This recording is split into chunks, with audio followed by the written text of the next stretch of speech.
Hi, I'm Dr. Anna Baranowski, and I want to talk to you today about post-traumatic growth and recovery. Today I was reflecting on a conversation that I overheard, and somebody used the phrase ThinkLIng. So it's kind of a combination of thinking and feeling, and it's a dangerous thing that we all find ourselves in at different times in life.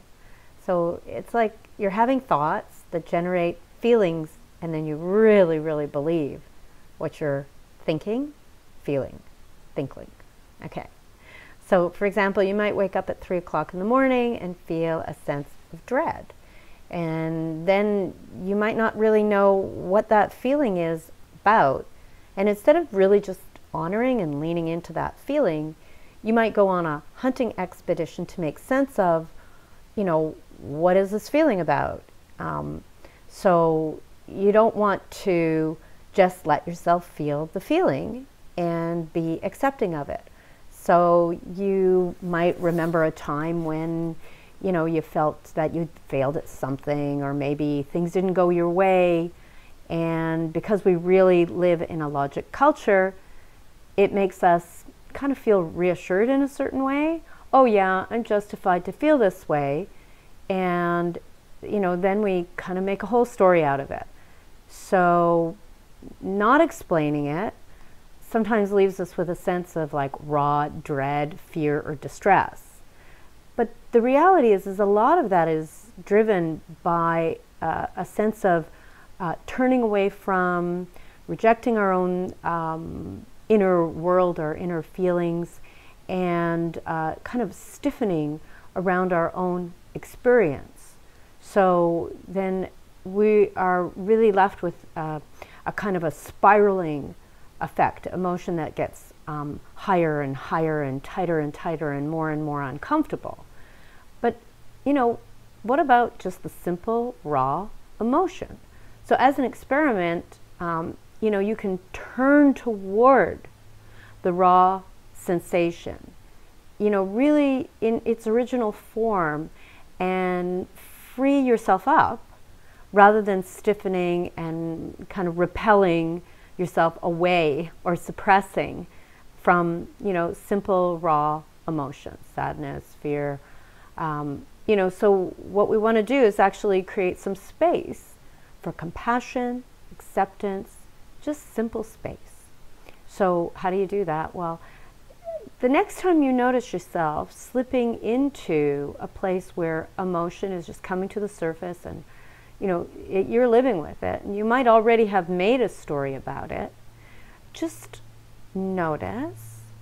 And even if you've moved into stiffening and creating stories, notice and recognize your own inner natural experience and become curious and accepting, and say something like, wow, look at this big emotion.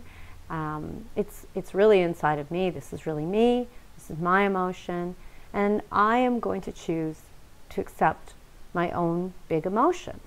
And then with a great degree of compassion towards yourself, and even if you need to think about a cute puppy, or somebody in your life who you really have a lot of easy compassion for, lean into that. Recognize you have times in your life where you've been compassionate, and use that to accept your own emotion exactly as it lives within inside of yourself. After all, why would you turn away?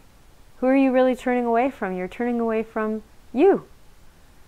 So you want to be able to really leave space for your own fears and feelings, because after all, who actually suffers when you reject yourself?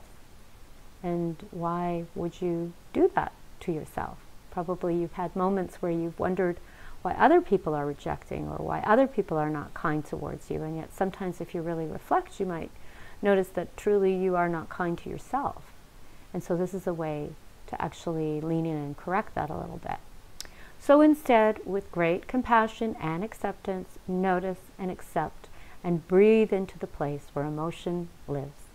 You might want to replay this video for repeated guidance, because this is really the challenge. And anytime you notice yourself stiffening with fear or discomfort, or strong emotion is just surfacing, and you notice yourself rejecting yourself, then just replay this video as a reminder and use this exercise to help you come to a greater peace and gentleness within inside of yourself, rather than going to old stories or beliefs. This is Dr. Anna Baranowski, wishing you a gentle day. For more Ask Dr. Anna videos and information about post-traumatic growth and recovery, subscribe and like our YouTube videos at What is PTSD, or join us at previous video episodes in our playlist Ask Dr. Anna from the Traumatology Institute team.